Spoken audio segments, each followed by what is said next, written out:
Kan setelah pandemi COVID, ini kan sekarang masalah kesehatan global sudah menjadi geopolitik. Nah, apa tanggapan Ibu?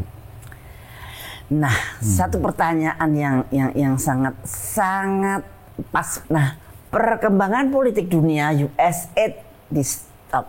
Nah, dengan Trump menjadi presiden ini kan terjadi banyak perubahan ini. Trump tidak mau lagi pandemi, tidak mau lagi IHR amandemen. Bahkan keluar dari WHO.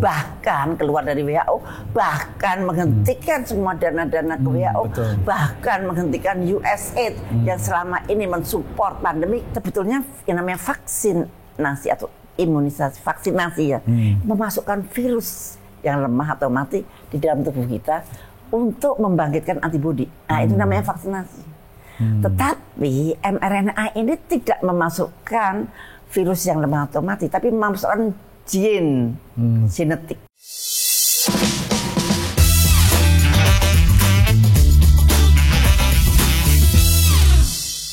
Selamat datang di SR On, Edi Sharing Discussion bersama saya Edi Wijaya. Kali ini saya berkunjung kembali ke kediaman seorang patriot bangsa yang berani melawan WHO sehingga tidak terjadi pandemi flu burung H5N1. Beliau pernah menjadi Menteri Kesehatan Republik Indonesia pada tahun 2004 hingga 2009. Saat ini, kesehatan global telah menjadi geopolitik dan juga ada isu tentang akan adanya pandemi yang lebih dahsyat daripada pandemi COVID-19. Apakah itu benar akan terjadi? Dan apa perubahan terjadi setelah Amerika, Presiden Trump mengundurkan diri dari WHO? Untuk lebih jelasnya, langsung saja kita ngobrol dengan Ibu Siti Fadila Supari. Selamat sore Ibu Siti, apa kabarnya? Baik, Pak Sehat selalu. Edi. Makin cerah aja nih. Sudah lama ya kita nggak jumpa ya. Sudah setahun lebih kayaknya. Terakhir juga podcast di sini dan Ibu juga sudah beberapa kali menjadi narasumber di SR On. Terima kasih banyak Ibu Siti. Terima kasih juga Pak Edi. Nah, ini kayaknya Ibu ini pasti punya banyak pemikiran dan tentang banyak hal tentang geopolitik, terjadi perubahan pasca terjadinya COVID ini. Ya. Oke. Ya tentu saja. Saya selalu mengikuti. Ya. Selalu. Dan terima kasih ini juga sudah diberi kesempatan lagi buat podcast bisnis kali ini ya. Okay. Nah Bu, kan setelah pandemi COVID, ini kan sekarang masalah kesehatan global sudah menjadi geopolitik. Nah, apa tanggapan Ibu? Nah, satu pertanyaan yang sangat pas, di mana dunia sedang hiruk pikuk dengan kebijakan tarif dari Amerika dan sebagainya. Betul. Semua orang fokus pada ekonomi, Padahal ada sesuatu juga yang bisa merubah dunia ini, yaitu pandemik. Kita semua sedunia sudah paham bahwa pandemik bisa merubah dunia, yaitu COVID kemarin kan merubah segala-galanya. Nah, itu bagaimana, apakah pandemik masih tetap jalan seperti yang lalu ataukah apakah akan ada pandemi apa tidak? Nah, pertanyaannya seperti itu. Kalau pertanyaannya dengan perubahan geopolitik yang sangat luar biasa di dunia sekarang ini, apakah juga mempengaruhi perubahan pandemik? Di mana pandemik itu sudah dinyatakan pasti akan ada next pandemic itu katanya pada tahun 2025 ini. Itu yang mengatakan bukan orang sembarangan, yang mengatakan adalah Bill Gates, dan pasti pandemi itu akan Kok bisa ada. tahu kan berarti ada direkayasa atau direncanakan oleh pihak iya, tertentu. yang itu dikatakan pasti akan ada. Dan itu pun bukan hanya omongan. Satu, mereka sudah menyiapkan undang-undangnya ke seluruh dunia, yaitu dengan Pandemic Treaty dan IHR Amandemen.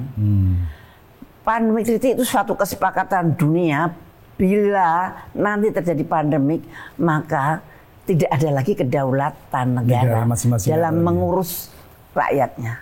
Semua harus tunduk pada WHO. Nah, itu kasarannya seperti itu. Walaupun dibungkus sangat cantik seolah-olah Pandemic Treaty itu untuk keadilan, untuk membagikan vaksin ke seluruh dunia.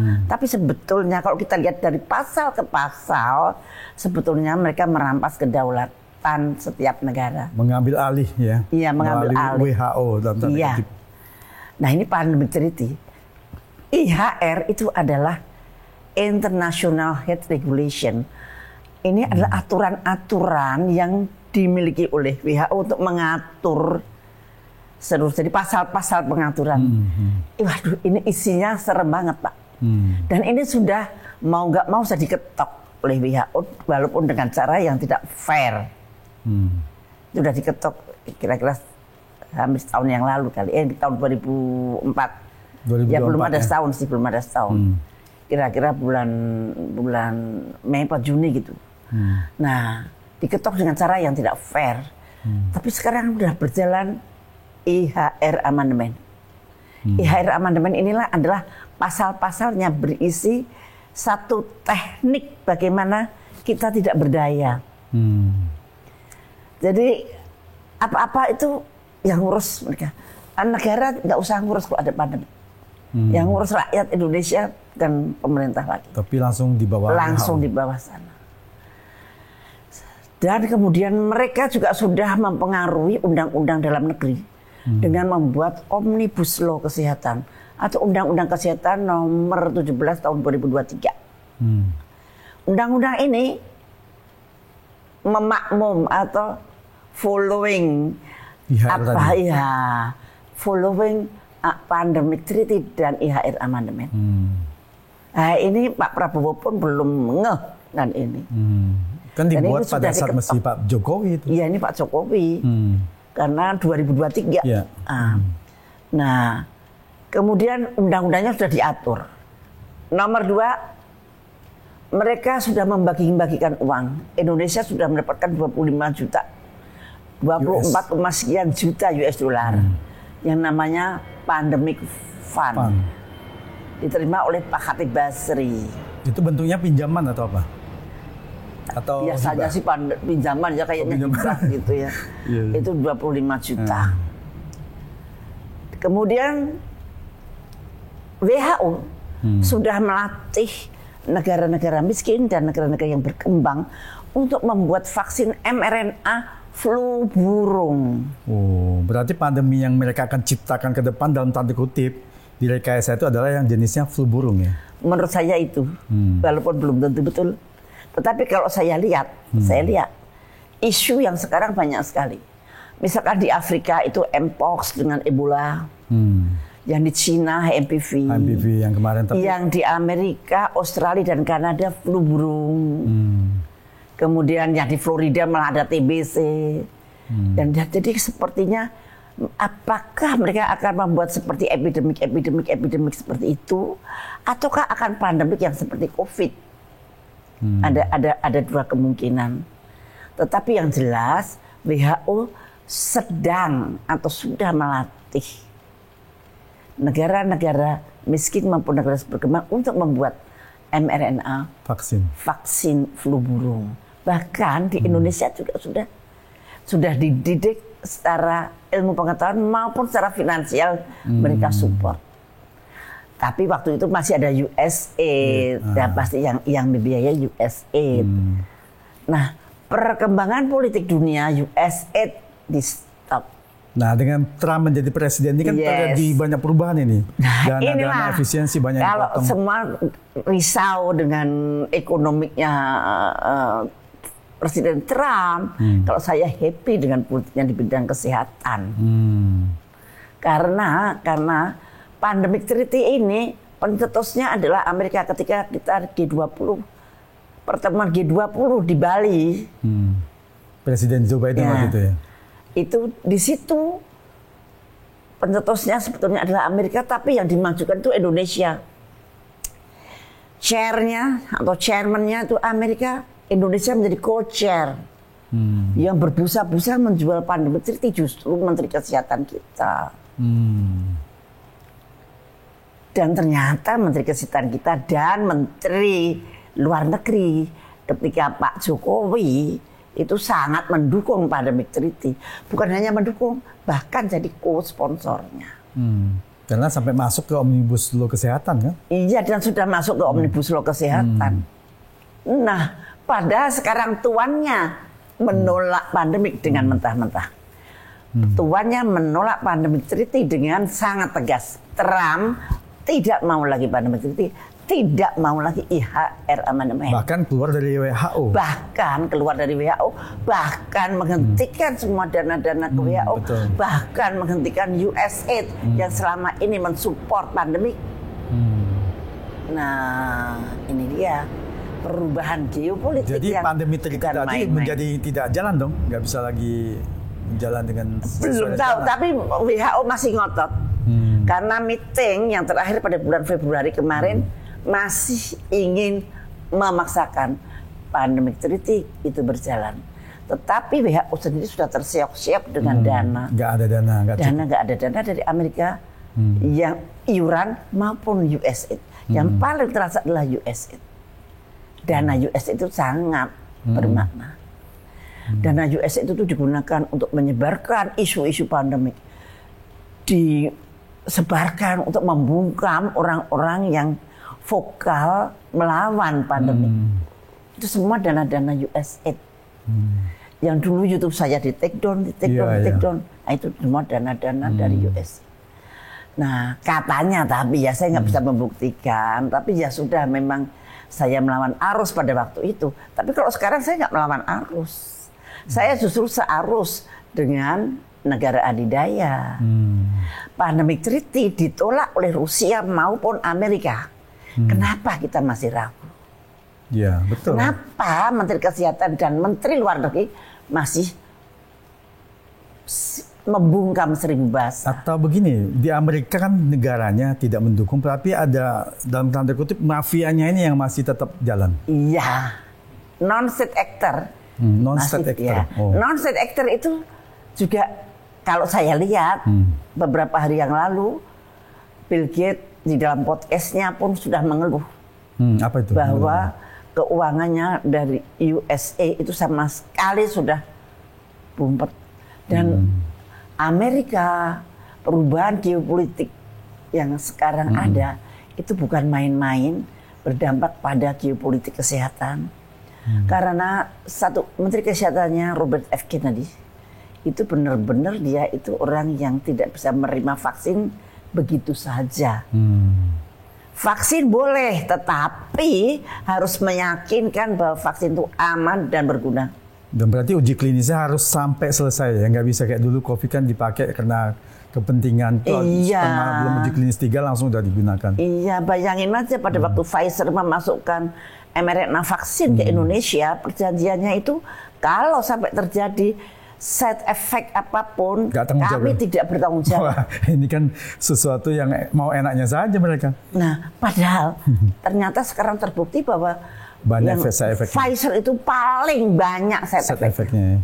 Paling banyak kematian yang terjadi, paling banyak kecacatan yang terjadi, paling banyak penyakit yang terjadi. Tapi di Indonesia bungkam seribu bahasa. Dan saya maklum karena Pak Prabowo urusannya banyak banget ya. Jadi mungkin belum sempat. Nah, waktunya kan baru berapa bulan? Baru 2 bulan, baru 3 bulan. 4 bulan lebih ya. Kalau Pak Prabowo tahu masalahnya, saya yakin dia akan on the right track. Akan on the right track. Dia akan berpihak pada rakyat. Tidak lagi berpihak pada elit yang selama ini menginjak rakyat pada waktu pandemi. Dan banyak juga pihak tertentu yang mengambil keuntungan dari pandemi itu. Yes, ya saya mengatakan menindas rakyat itu. Misalkan vaksin. Vaksin yang belum jelas penelitiannya, vaksin yang belum ketahuan efeknya 2 tahun atau 10 tahun nanti kayak apa, vaksin yang baru saja jadi uji kliniknya juga belum lengkap, sudah dicobakan ke seluruh dunia termasuk Indonesia, dan mereka memaksakan. Maksudnya melanggar aturan-aturan medis. Kalau Anda mau nyuntik saya, tubuh saya ini adalah milik saya. Iya, kan punya hak untuk. Saya punya hak untuk menolak. Hak asasi yang paling mendasar itu adalah tubuh saya ini. Tetapi pada waktu pandemik pemerintah memaksakan. Betul. Harus melakukan. Itu juga udah. Karena ada orang yang memang memerlukan divaksin, ada orang yang tidak memerlukan vaksin, ada kelompok yang justru berbahaya kalau divaksin. Bagaimana mereka membedakan kalau mereka hanya nyublesin saja tanpa diperiksa dulu, tanpa inform konsen. Nah, aturan ini sekarang diaplikasikan, dinyatakan di dalam Undang-Undang Omnibus Law pasal 446. Kalau ada orang yang tidak mau disuntik, dianggap menghalang-halangi program pemerintah, maka orang itu akan didenda 500 juta atau dipidanakan. Itu pelanggaran HAM nggak harusnya? Nah itu sudah diketok loh waktu Pak Jokowi. Pak Jokowi itu gimana sih? Harusnya diadakan semacam Pak Jokowi amandemen. Itu mungkin Pak Jokowi nggak ngeh ya, Presiden kan nggak bakalan nurutin yang mungkin nggak sampai detail gitulah ya. Seharusnya Menteri Kesehatan. Nah masalahnya kalau bisa nggak Pak Prabowo ini kan sudah tahu akan bahayanya mungkin Omnibus Law kesehatan tadi, dilakukan amandemen gitu. Seharusnya kan gitu, kalau ada masukan dari Ibu Siti atau siapapun. Mudah-mudahan sekarang belum ditandatangani Pak. Oh, belum berlaku. Pandemi ini akan ditandatangani bulan Mei, ini tanggal 25 Mei tadinya. Tetapi katanya mau diundur 19 Juli dan mungkin juga diundur sampai November. Tapi maksudnya Omnibus Law kan sudah. Omnibus Law sudah ditandatangani. Iya, kan itu bisa diamandemen maksudnya. Ya, satu bisa diamandemen. Satunya lagi bisa dirubah di dalam PP-nya, tapi PP-nya sudah jadi. Dan pasti PP-nya akan berpihak kepada penjual vaksin. Karena saya melihat bahwa Menteri Kesehatan ini sangat dekat dengan non-state actors dan dia mempunyai suatu kedudukan tertentu di WHO yang mengurusin vaksin dunia. Resmi jabatannya? Iya, di Gavi. Oh, jadi apakah Gavi itu GAVI? Itu dia yang menghalalkan vaksin, yang mengatur vaksin seluruh dunia. Gavi itu singkatannya apa sih? Gavi? Global Alliance. Global Alliance Vaccine Institute ya kali ya, aku lupa, internasional apa. Tapi Global Alliance Vaccine Institute kali ya. Jadi dia yang memutuskan vaksin ini harus disebar vaksin ini. Contohnya, zaman tahun 50-an bayi itu cuma divaksin 4. Tapi sekarang bayi segala macam vaksin 61 kali. Waduh. Yang belum tentu badannya atau tubuhnya itu bisa menerima. Nah itu dia, sekarang bayi baru lahir udah dikasih vaksin, padahal organ-organ imunologisnya belum terbentuk. Nah ini pemerintah itu membiarkan. Pemerintah itu seharusnya dokter-dokter yang harus bersuara, profesor-profesor yang harus bersuara, apakah itu sesuai dengan ilmu pengetahuan atau tidak. Tapi mereka hanya percaya bahwa ini vaksin aman-aman saja, percaya tidak pernah ada penelitian sendiri. Ya kan itu biasanya juga efek samping vaksin itu kan bukan dalam waktu singkat, jangka panjang. Nah iya, efek samping bisa ada autisme, bisa ada, serem sekali kalau autisme itu sekarang 30 kali lipat lebih tinggi daripada jumlah bertambah ya, 30 kali lipat ya. Itu bisa saja. Nah ini dia yang menjadi keprihatinan. Tapi ahli-ahli di dalam hal ini kan sebenarnya dokter anak ya, mudah-mudahan mereka sadar untuk merevaluasi kembali. Kalau di Amerika di sana sudah mulai FDA, penguasa FDA yang sangat berkuasa pada waktu COVID mengundurkan diri, karena kalau mengundurkan diri kan dipecat. Kemudian FDA-nya sendiri hampir 80% pegawainya hampir semuanya diganti. Dan kemudian di Departemen Kesehatannya di HHS-nya 10.000 Sepertinya ini saya lihat pemerintah Trump ini nggak mendukung program Bill Gates barangkali ya. Kelihatannya seperti itu. Kelihatannya seperti itu. At least pandangan saya. Iya. Kalau saya memandang bukan ngarang tapi dengan data-data. Data-data bagaimana dia dihapus, bagaimana dia keluar dari WHO, bagaimana dia tidak menghalalkan vaksin-vaksin, bagaimana, dan itu menurut saya adalah tanda-tanda Trump telah memposisikan dirinya tidak di dalam arus non-state actor. Dan mungkin beliau sudah sadar dan itu harus juga dihambat atau diberantas barangkali harusnya. Nah, ini masalah dengan negara kita Indonesia ini, menurut Ibu Siti, apa sarannya harusnya kepada Presiden Prabowo supaya kita jangan nanti terbawa lagi dalam lingkaran kekuasaan mafia-mafia vaksin ini? Iya, mestinya Presiden baru sibuk banget. Jadi kita tuh nggak sempet kalau saya mau bersuara, kasihan Pak Prabowo itu sedang sibuk banget ngurusin Danantara lah, ngurusin Bank Emas lah, ngurusin devisa yang harus mampir di Indonesia.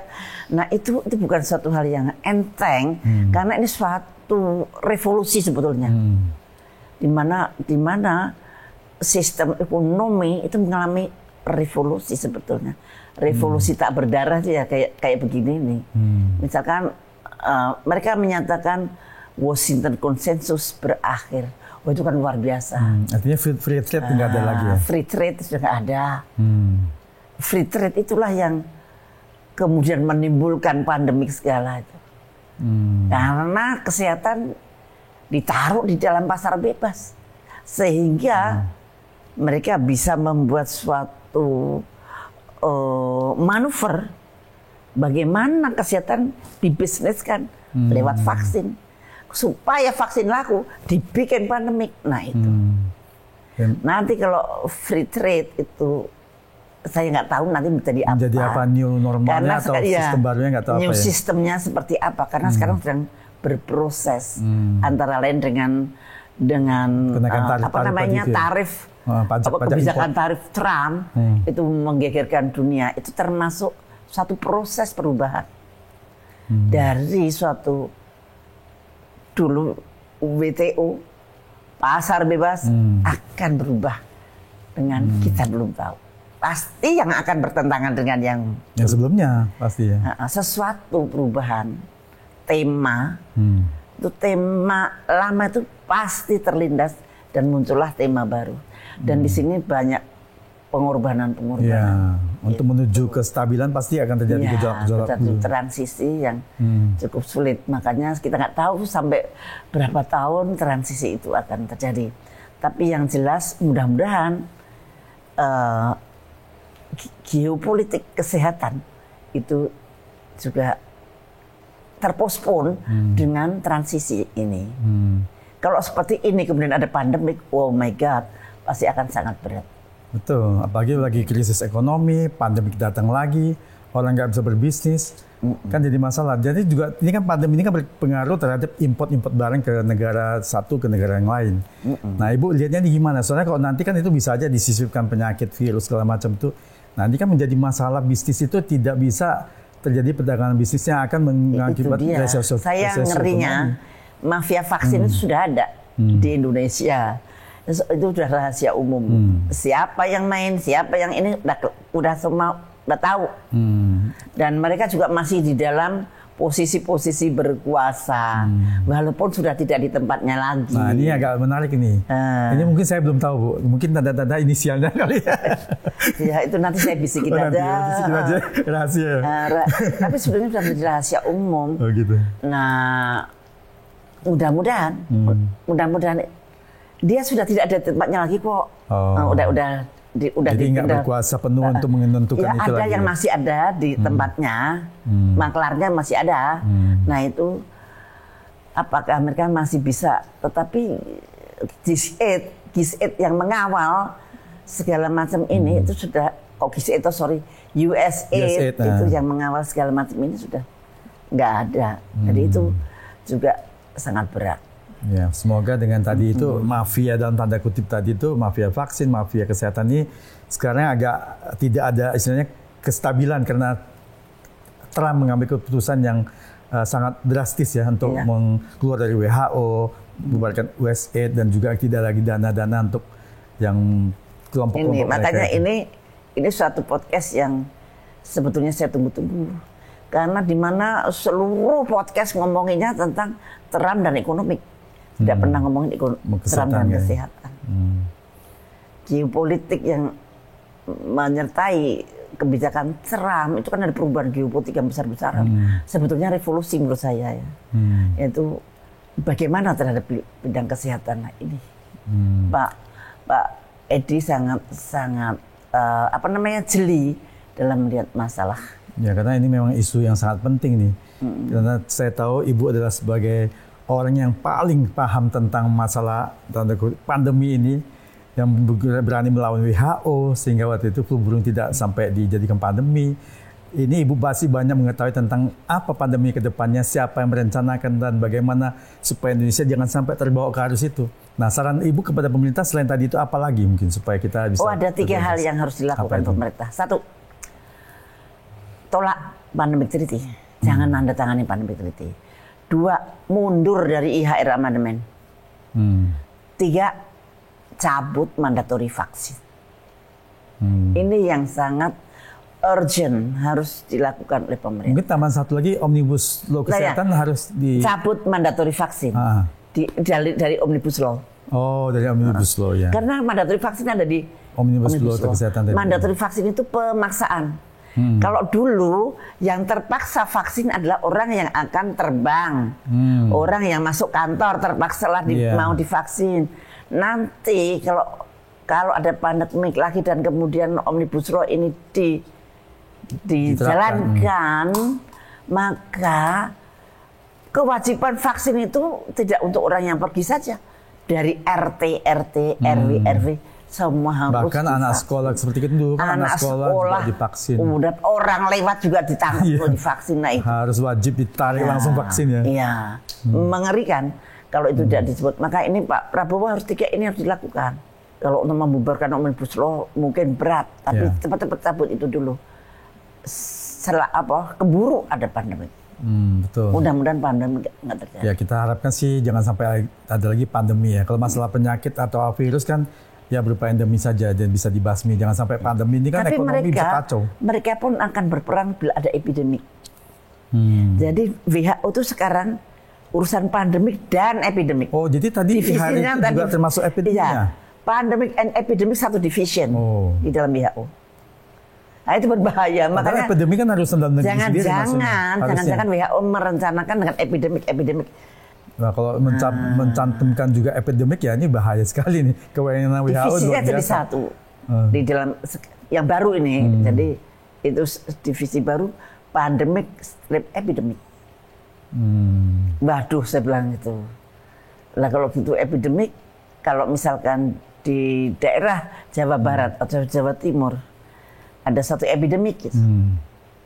Itu pun IHR National Authority sudah berhak untuk beraction.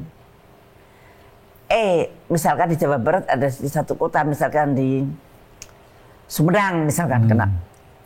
Jawa Barat tidak boleh kemana-mana. Stop Jawa Barat, nggak boleh keluar, nggak boleh diisolasi. Misalkan kalau perintahnya begitu harus nurut. Kalau sudah menandatangani. Wah bahaya. Jadi yang tandatangani presiden atau Menteri Kesehatan nih? Mestinya presiden. Oh, berarti masih. Tapi kan presiden kan mendapat dari Menteri Kesehatan. Mereka menyetujui pada waktu meeting namanya INB meeting.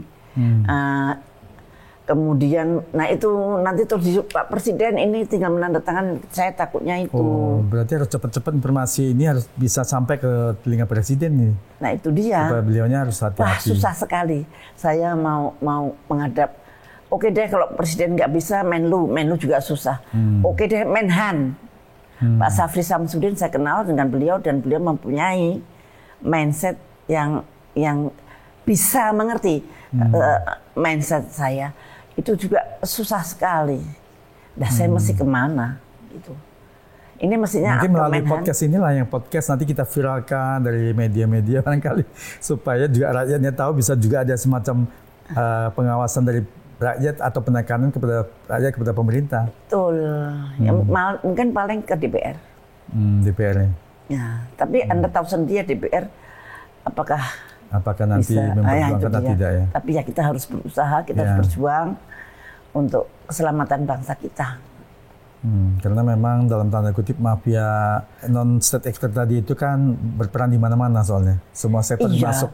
Sudah mateng. Sudah masuk kemana-mana. Karena dari tahun 2015 sudah mulai, udah 10 tahun. Sebetulnya sejauh sebelum 2015 dari 2008 sudah mulai. Ketika saya menggagalkan pandemi flu burung, nah mereka segera membuat satu sistem supaya tidak bisa digagalkan lagi. Iya, karena mereka yang punya kewenangan ya. Nah ini Bu, supaya pemirsa RCTI paham kenapa tadi vaksin yang tadi direncanakan dibuat di semua negara termasuk Indonesia ini yang sistemnya mRNA ini berbahaya buat manusia itu, coba mungkin tahu. mRNA itu sangat akhir-akhir ini ditemukan sangat berbahaya. Ada suatu peneliti di Jepang yang mengatakan bahwa kalau Anda disuntik vaksin dengan mRNA, maka itu mRNA itu adalah sebetulnya spike protein mRNA. Itu dimasukkan ke badan Anda dengan perantaraan lipid nanopartikel. Kemudian masuk dalam badan Anda dan kemudian dia menembus sampai ke dinding sel. Lipid nanopartikel itulah yang berkomunikasi dengan dinding itu untuk memasukkan spike protein mRNA itu ke dalam. Dan dia minta tolong pada DNA kita, tolong dong dicetakin dong mRNA yang kayak gue. Pertama kali cetakin, kedua kali cetakin untuk apa? Maksudnya untuk menginduce antibody kita. Tapi kalau kemudian lama-lama DNA kita mencetak spike protein terus-menerus, maka antibody kita akan jadi kewalahan. So that's why akan terjadi autoimun. Oh, malah efek sampingnya ke sana ya? Salah satu itu. Dua, spike protein ini dalam penelitian yang mutakhir di Jepang, itu 17 bulan, ternyata masih ada. 1 tahun lebih masih ada di dalam tubuh kita. Oh, jadi dia tidak akan pernah hilang? Tidak pernah hilang. Dia bisa bersembunyi di sel-sel otot jantung, bisa bersembunyi di endotel pembuluh darah yang ada di otak. Maka banyak korban-korban yang meninggal mendadak pada usia muda. Pada ini, itu. Paling dibilang itu jantungnya sakit jantung apa? Jantung mendadak. Pada anak muda nggak pernah ini. Ada orang stroke, padahal nggak pernah sakit hipertensi. Nah itu. Memang sejak terjadinya COVID-19 dan mohon maaf dalam selatak vaksin itu kan banyak yang tiba-tiba meninggal. Ya paling dibilang karena tidak langsung terjadi, kejadiannya adalah sekian tahun setelah vaksin. Ya paling dibilang kena jantungan, stroke, kena makannya kolesterol tinggi segala macam. Iya, jadi yang disalahkan itu, padahal ada efek samping. Tapi dari tahunnya tahun 2002. Nah kalau di Jepang itu dia punya catatan sebelum vaksinasi COVID dan setelah vaksinasi COVID ada 201 macam penyakit yang meningkat tajam. Dan kalau di Jepang orang-orang yang sakit karena suntikan vaksin itu dijamin oleh pemerintahnya. Termasuk di Amerika kalau nggak salah yang efek samping daripada vaksin mRNA. Ya tapi harus menuntut kalau di Amerika, kalau di Jepang pemerintahnya yang proaktif. Nah itu kalau di Amerika satu persatu menuntut ini karena efek vaksin harus membuktikan. Nah itu kemudian menang yang menang banyak. Nah di Indonesia ini masalah vaksin ini kan dulu sudah pernah ada vaksin merah putih yang buatan Indonesia tapi nggak sampai selesai, artinya COVID juga udah nggak ada. Nah apakah memang yang seperti ini yang produksi Indonesia yang harus kita kembangkan supaya penyakitnya penyakit Indonesia kan kita punya virusnya bisa diberikan antivirus. Apapun vaksin virusnya dari siapapun, kalau kita punya virus, yang paling ideal adalah kita membuat vaksin dari virus kita sendiri dengan sistem yang bukan mRNA menurut saya. Apakah teknologinya kita belum punya? Tapi sekarang dunia oleh non-state actor digerakkan semua vaksin akan di mRNA. Waduh. Termasuk vaksin-vaksinnya untuk baby-baby. Nah, tapi sudah sampai di mana saya belum tahu. Karena itu baru rencana. Tapi ada juga yang misalkan polio vaksin tadinya tetesan kemudian diganti suntikan. Nah mungkin ada nggak mungkin diberikan saran supaya nanti ada pihak pengawas ini kira-kira gini supaya nanti lebih kita nggak tahu ke depannya, mudah-mudahan tidak ada lagi dana untuk membuat mRNA misalkan. Otomatis berhenti sendiri. Mestinya kita membuat saja dengan satu cara yang konvensional seperti Sinovac. Ya. Itu dengan virus yang dilemahkan. Sebetulnya yang namanya vaksinasi atau imunisasi, vaksinasi ya, memasukkan virus yang lemah atau mati di dalam tubuh kita untuk membangkitkan antibodi. Nah, itu namanya vaksinasi. Tetapi mRNA ini tidak memasukkan virus yang lemah atau mati, tapi memasukkan gen genetik. Jadi itu terapi gen sebetulnya. Jadi itu bukan termasuk vaksinasi. Nah, itu kalau kita menurut definisi saintifik ya.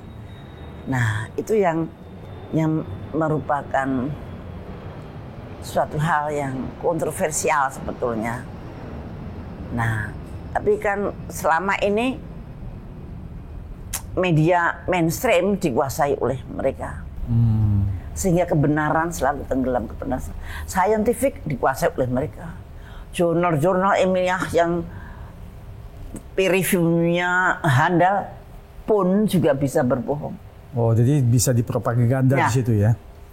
Jadi isu yang harus misalkan paper-paper yang mendukung mereka itu yang diloloskan, paper-paper yang menunjukkan bahwa mereka salah ditenggelamkan. Padahal itu adalah kebenaran. Padahal ini benar gitu. Nah, itu yang terjadi. Nah, kita nggak tahu kedepannya nanti seperti apa. Ya, mudah-mudahan perubahan geopolitik ini membuat suatu perubahan yang positif di bidang kesehatan juga. Ya, mudah-mudahan dengan keterbukaan media sekarang kan tidak semua bisa diredam lagi, termasuk ya, podcast. Karena USA sudah tidak bayar lagi. Iya. Mudah-mudahan ya Bu ya. Nah, ini mungkin ada hal lain lagi yang tentang masalah tadi yang pandemi kritik yang mungkin Ibu mau sampaikan kepada pemerintah, saran-saran Ibu sebelum kita beralih ke isu lain. Ya, mudah-mudahan masyarakat bisa mendengarkan podcast ini dan bisa mengerti bahwa kondisi kita seperti itu gitu. Ada undang-undang yang sudah diketok di yang namanya Omnibus Law atau Undang-Undang Kesehatan nomor 17 tahun 2023 yang isinya antara lain pemaksaan pemberian vaksin. Nah, nanti kalau memang terjadi pandemi, jadi jangan kaget lagi kalau mau menolak, ayo bareng-bareng kita menolak gitu. Atau kita sedang berusaha untuk itu. Mudah-mudahan pemerintah mendengarkan ini. Dan saya sudah berbicara juga dengan penasihat khususnya Presiden, yaitu Profesor Dr. Terawan tentang ini, dan Profesor Dr. Terawan tenang Ibu, nanti kita akan perhatikan dalam PP-nya. Mungkin barangkali dari segi intelijen, barangkali kan intelijen ini harusnya menjadi concern beliau juga untuk mengamankan negara Indonesia ini dan rakyatnya ini. Ya, mudah-mudahan intelijen juga on the right track di dalam pengertian ini gitu. Jadi mudah-mudahan penasihat khusus Presiden bisa menyampaikan kepada Pak Presiden. Dan saya sampai lupa karena saya sebut Terawan. Imunoterapinya Pak Terawan bisa menjadi alternatif bila terjadi pandemi. Menjadi alternatif yang sangat bagus. Nah, sistemnya bagaimana waktu itu beliau? Nah, jadi kalau vaksinasi itu memasukkan virus yang lemah dalam tubuh kita, kalau vaksin mRNA itu memasukkan gen atau genom dari spek protein dari virus itu tubuh kita. Kalau vaksin Nusantara itu tidak memasukkan virus. Jadi mereka Pak Terawan mengambil darah kita dan diambillah sel-sel yang bertanggung jawab pada antibodi, dilatih untuk memerangi virus di luar tubuh. Di luar tubuh dilakukan itu. Ya, setelah sel dendritik ini menang kuat dikembaliin lagi.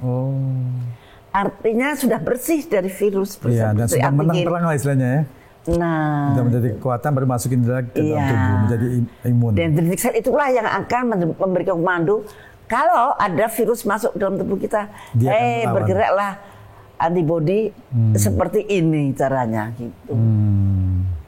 Itu menjadi alternatif yang sangat luar biasa. Tapi apakah yang sistemnya Dr. Terawan tadi itu sudah perform dan uji klinisnya sudah dilewatin? Sebetulnya sudah sih. Sudah ya. Malah kemarin tanggal 8 ini beliau baru datang ke Indonesia.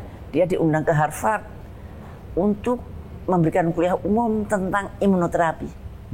Coba toh, di sini Badan POM nolak. Iya, dia diminta ke Harvard ya. University untuk kuliah umum imunoterapi. Mudah-mudahan pemerintah memperhatikan. Ini kan beliau juga memang penasihatnya Presiden Prabowo, harusnya juga mudah untuk supaya dikembangkan di Indonesia nih. Mudah-mudahan, dan saya selalu keep in touch dengan dia tentang isu-isu yang membahayakan masyarakat banyak. Tuh. Mudah-mudahan bangsa ini selalu dilindungi oleh Tuhan Yang Maha Esa. Karena kita banyak orang yang berbuat baik, selalu menolong orang yang susah, kayak Pak Edi, saya lihat Anda menolong yayasan-yayasan, Anda menolong itu, saya mudah-mudahan banyak Pak Edi ini yang banyak, sehingga bencana itu kalau menurut agama saya ya, kalau masyarakat itu banyak berbuat baik, ibadahnya baik, banyak kita mengadu pada Tuhan, maka Tuhan akan melindungi. Amin. Nah itu, melindungi masyarakat yang banyak ini. Mudah-mudahan. Dan ini kita sedikit beralih ke Pak Presiden Prabowo. Ini kan Presiden kita ini juga concern terhadap kesehatan. Maka beliau juga ada satu program pemeriksaan kesehatan gratis terhadap semua masyarakat Indonesia yang lagi ulang tahun ini. Dan menghabiskan anggaran sekitar 3,4 triliun. Ya. Menurut Ibu gimana nih? Itu kalau dilihat dari cangkangnya, dari bungkusnya bagus banget. Karena itu adalah prevention. Pada waktu saya menjadi Menteri Kesehatan, saya juga pengen sekali melihat kondisi kesehatan rakyatku se-Indonesia itu seperti biar apa. Biar tahu. Tetapi di sini ada tetapinya. Gimana? Kalau Anda ulang tahunnya kapan, Pak Edi? Pak Edi akan memeriksakan laboratorium Anda 17 Agustus misalkan. Pak Edi ulang tahunnya 17 Agustus, kemudian datanglah ke puskesmas. Saya 17 Agustus saya mau periksa lab yang dibiayai oleh Pak Prabowo 3,4 triliun. Ada syaratnya, Pak Edi. Apa itu? Syaratnya adalah Anda harus masuk di One Health. Aplikasi One Health. Nah, dan saya telusuri, aplikasi One Health itu bukan genuine dari negara kita. Itu adalah program elit global yang lama. Jadi sehingga data-data kita yang di situ itu bisa diakses via lain gitu maksudnya? Langsung. Walaupun saya komunikasi dengan Kemenkes, itu katanya ini cukup aman karena diamankan oleh BSSN. Tapi BSSN pun juga bisa bocor. Nyatanya kan kemarin banyak yang bobol PDN juga. saja bobol. Kalau One Health ini kesedot ke sana, semua data kesehatan ketahanan nasional kita zero. Ya. Karena One Health-nya ada 3, Pak. 1 di bidang kesehatan, 2 di bidang lingkungan hidup, 3 di kesehatan hewan. Karena pandemik itu tidak bisa lepas dari kesehatan hewan. Bisa dijadikan alat. Nah, kalau 3-tiganya ini tertangkap oleh musuh, petanya, ya udah, habislah kita. Apalagi AI berkembang, tinggal bikin program bagaimana untuk membuat ini, serem. Bahaya juga. Nah itu dia. Nah sekarang bagaimana menyelamatkan program pemeriksaan laboratorium itu tidak bocor keluar. Saran Ibu gimana? Iya, kita harus punya server sendiri. Itu ada teman saya yang bisa. Jangan yang sekarang dipakai. Yang sekarang dipakai itu bocor. Even dengan BSSN katanya. Tapi membuat baru lagi kan menghabiskan anggaran yang sangat besar sekali lagi. Untuk apa? Mau tak mau ya. Gitu ya. Nah itu dia. Nah itulah. Kita harus tahu program itu genuine apa tidak. Ternyata tidak genuine dari negara kita. Dan memang data-data kita, kependudukan kita juga isunya sudah bocor juga, yang sehingga datanya data KTP kita aja bocor. Itu yang bocor, NPWP lah, bahkan punya Pak Jokowi dulu kan sempat heboh juga datanya. Bocor. Bisa diakses sama pihak yang tertentu lah. Itu masalah masalah kita bersama. Memang IT ini negara kita ini mohon maaf masih agak kalah bersaing sama negara lain lah ya. Jadi sehingga jauh. Masih jauh. Nah ini untuk Gen Z dan apa itu milenial ya, Gen Z dan milenial itu harus bisa mengejar ketinggalan dari segi IT ini. Kalau enggak kita menjadi makanan empuk dari kemajuan teknologi itu. Ya, menjadi sasaran karena semua data kita. Kalau setelah saya, itu akan sangat sulit untuk mengikuti. Nah, ini satu lagi, Menteri Kesehatan kita ini mengatakan, Pak Budi Gunadi mengatakan bahwasanya stunting dan obesitas menjadi beban masalah kesehatan Indonesia. Menurut Ibu gimana? Sebetulnya bukan beban ya, itu mestinya bebannya Menteri Kesehatan, bukan bebannya masyarakat dong. Itu kan stunting itu memang masih cukup tinggi. Tapi sebetulnya stunting itu muncul karena kesejahteraan yang kurang jelek. Kalau kita itu bisa meningkatkan dari prasejahtera ke sejahtera atau dari miskin menjadi near miskin aja, itu akan sangat mengurangi stunting. Stunting tidak bisa dikurangi dengan apapun. Nah, MBG ini programnya Pak Prabowo, makan bergizi gratis nih, kan juga salah satunya tujuannya untuk supaya anak-anak kita itu menurut saya ya, itu juga bukan genuine dari negara kita loh, karena ternyata di Amerika ada program itu, di Jepang ada program itu, di Cina ada program itu, di mana-mana ada program itu. Belum kita ya. Artinya itu orkestra dari program global. Setiap program global belum tentu cocok dengan situasi dan kondisi kita. Situasi dan kondisi kita itu lebih banyak pengangguran. Kita mending uang segitu untuk menciptakan lapangan kerja sehingga bapak ibunya bisa mendapatkan uang, bisa memperbaiki gizi anak-anaknya. Sekarang juga MBG kan masih juga dalam tahap ya mungkin mencari tatanan yang tepat karena kan tidak semua anak membutuhkan. Ya MBG ini kan sebenarnya kan sisa dari Jokowi, dari Pak Jokowi. Bukannya kampanyenya programnya Pak Presiden. Lah iya kan tahun 2000 APBN 2025 itu ditentukan pada waktu 2024. Ya, 2024 sudah menentukan. Ya, pengaruhnya Pak Jokowi masih 100% kan waktu itu di waktu 2024. Di penghujung 2024 Oktober baru Pak Prabowo ini baru berapa bulan, ya kan? Yang menentukan bahwa nanti APBN harus untuk MBG kan Pak Jokowi. Iya, iya. Dan Pak Jokowi memang banyak sekali program-programnya yang dari global. Dan memang makan bergizi gratis ini kan juga belum tepat sasaran menurut sebagian orang karena anak-anak yang dari kalangan mampu, yang orang tua yang mampu kan belum tentu juga suka dengan makanan itu, belum tentu juga dia makan. Yang jelas dia makan, ayah ibunya nggak punya kerjaan, ayah ibunya nggak makan. Nanti sore dia nggak makan.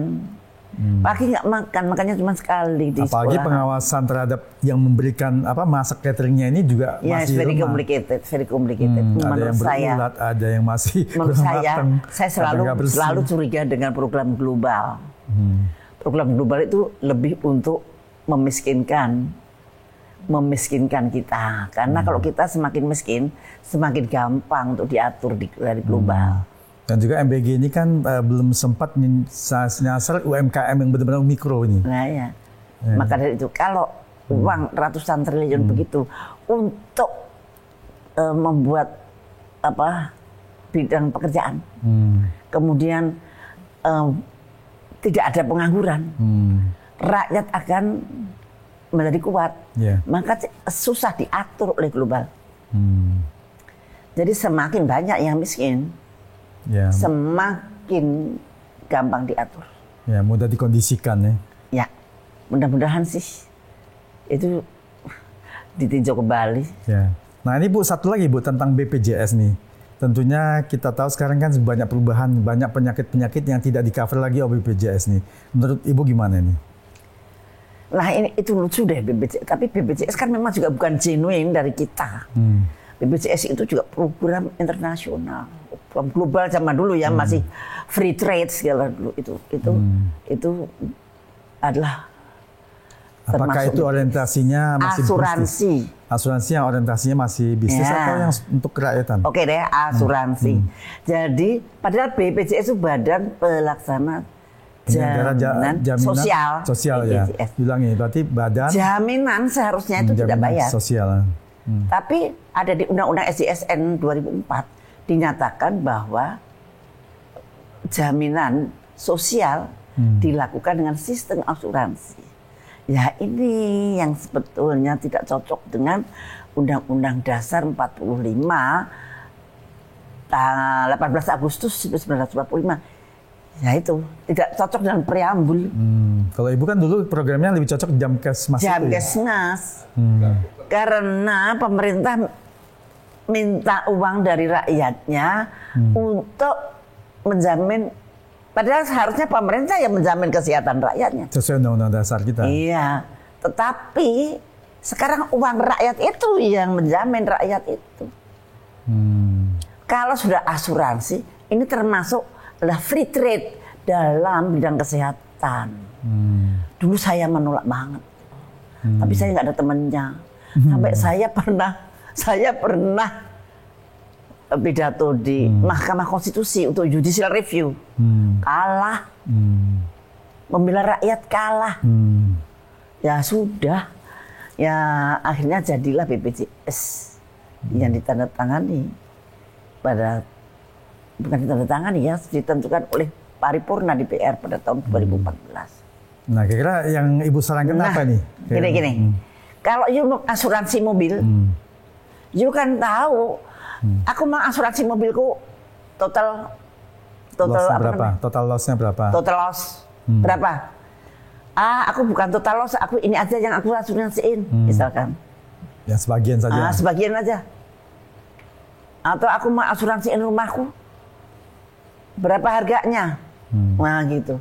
Nanti misalkan asuransi kebakaran, nanti kalau sampai kebakaran aku dapat ganti berapa? Jelas toh asuransi mestinya begitu. Tapi di BPJS ini sekarang saya tanya, rakyat ditentukan iuran BPJS sekian, tapi rakyat tidak ngerti apa yang dibayar sekian itu dapat apa? Bukannya diberikan nanti kalau sakit dia masuk rumah sakit nggak perlu bayar? Enggak tuh penyakitnya itu yang dijamin hanya ini maunya di BPJS. Sekarang dibatasi, memang ada beberapa poin yang katanya ini tidak lagi di-cover. Iya. Kenapa nggak diomongin? Ini BPJS hanya menjamin 12 penyakit. Ini BPJS hanya menjamin 20 penyakit kayak gini loh. Tapi kalian harus bayar 50.000 misalkan. Oh no, aku nggak mau BPJS kalau kayak gitu. Aku mending asuransi swasta aja. Enggak, ini harus. Kalau nggak bayar BPJS, Anda tidak bisa bayar PLN. Iya, nanti banyak. Artinya dipaksa. Dibatasin, nggak bisa. Dipaksa bayar, tapi tidak tahu apa yang dibayar. Ini namanya apa? Ya bahkan untuk melunasi haji aja harus ada BPJS-nya. Kalau enggak nggak bisa. Nah iya, mau bayar apa itu harus ada kartu BPJS toh. Nah ini negara apa kalau kayak begini? Nah itu yang masih juga harus diselesaikan Pak Prabowo. Pak Prabowo PR-nya banyak banget. Dan konon kabarnya uang yang dikumpulkan dari premi rakyat itu nggak aman Pak. Karena dipinjem orang-orang penting. Oh ada tanda-tanda seperti itu ya, indikasi itu ya. Karena lo asuransi itu tuh halal. Asuransi itu misalkan asuransi mobil menarik premi, dapatnya sekian triliun. Perusahaan asuransi itu halal untuk mengembangkan sekian triliun itu menjadi lebih besar lagi. Boleh diinvestasikan di mana? Undang-undang asuransi boleh. Lah kalau namanya BPJS adalah asuransi, maka premi dari rakyat yang terkumpul juga boleh dibisniskan lah dalam artinya gitu diputer, boleh diputer. Nah diputer itu ya kalau balik. Kalau yang muter orang yang berkuasa kan nggak bisa balik. Atau salah puter gitu ya. Salah muter. muternya mesti ke kanan jadi ke kiri lah, ya udah. Apalagi ada oknum yang ngambil iya. gitu. Kalau yang ngambil oknum yang kuat ya nggak berani nagih kan. Nanti kalau nagih lo tak lo lah kok. Nah, misalkan begitu misalkan. Nah ini nggak ada seorang pun tahu. Coba deh siapa yang mau menelisik ada berapa dana yang ada di BPJS. Kalau saya ngomong dengan direktur utamanya, sebetulnya yang dibutuhkan oleh masyarakat Indonesia yang dikeluarkan itu 200 triliun. Yang masih liar itu ada 400 triliun. So that's why Menteri Kesehatan kepingin menghalalkan asuransi swasta. Yang menurut saya itu semakin jauh dari negara Republik Indonesia yang berdasarkan Pancasila dan Undang-Undang Dasar 45. Seharusnya kalau memang kita berdasarkan Undang-Undang Dasar 45 ya mendekati jam kesmas lah. Ya, yang seperti Ibu inginkan dan program yang dulu itu ya. Ya, makasih Ibu Siti atas waktu dan tempatnya yang luar biasa. Karena keterbatasan waktu ini, pertanyaan terakhir, apa pesan Ibu kepada generasi muda kita supaya siap baik kesehatan maupun mentalnya supaya bisa menuju Indonesia Emas 2045? Menurut saya, Anda semua adalah harus optimis. Kita akan berubah pada suatu direction yang lebih baik. Anda harus optimis tapi tetap waspada. Anda harus kritis. Dan Anda harus mencintai negeri ini dengan setulus-tulusnya. Terutama pada kaum Gen Z dan milenial, Anda adalah waris utama negara yang kaya raya ini. Kalau Anda acuh tak acuh, kalau Anda tidak mau kenal politik, Anda nggak mau kenal apa yang terjadi sekarang ini, sangat berbahaya. Bisa-bisa warisan yang sangat berharga ini bisa meleset ke orang lain, bukan ke Gen Z dan milenial, kaum milenial di negeri ini. Ini paling penting pesan untuk para generasi muda. Jangan sampai dikuasai tangan asing. Jangan sampai anak generasi muda ini tidak sadar bahwa negeri kita ini kaya raya, ini adalah milik mereka sebetulnya. Nah itu yang kita masih mencari akal bagaimana menyadarkan generasi muda ini untuk menyadari itu. Supaya mau concern terhadap apa yang menjadi kekayaan negara Indonesia, jangan sampai jatuh di tangan orang asing ya. Ya, makasih Bu Siti atas waktunya dan tempatnya yang luar biasa.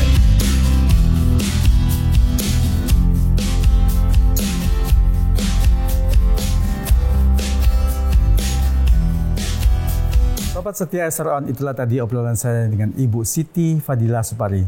Semoga apa yang beliau jelaskan bisa mencerahkan kepada kita semua dan memberikan edukasi yang baik kepada kita dan baik pemerintah maupun rakyat maupun generasi penerus kita nanti bisa berbuat yang terbaik untuk Indonesia. Nantikan obrolan berikutnya yang tetap menarik bersama narasumber yang wow dan amazing hanya di SRON, Edi Sharing Discussion, podcast yang kreatif, inovatif, dan informatif. Sampai jumpa.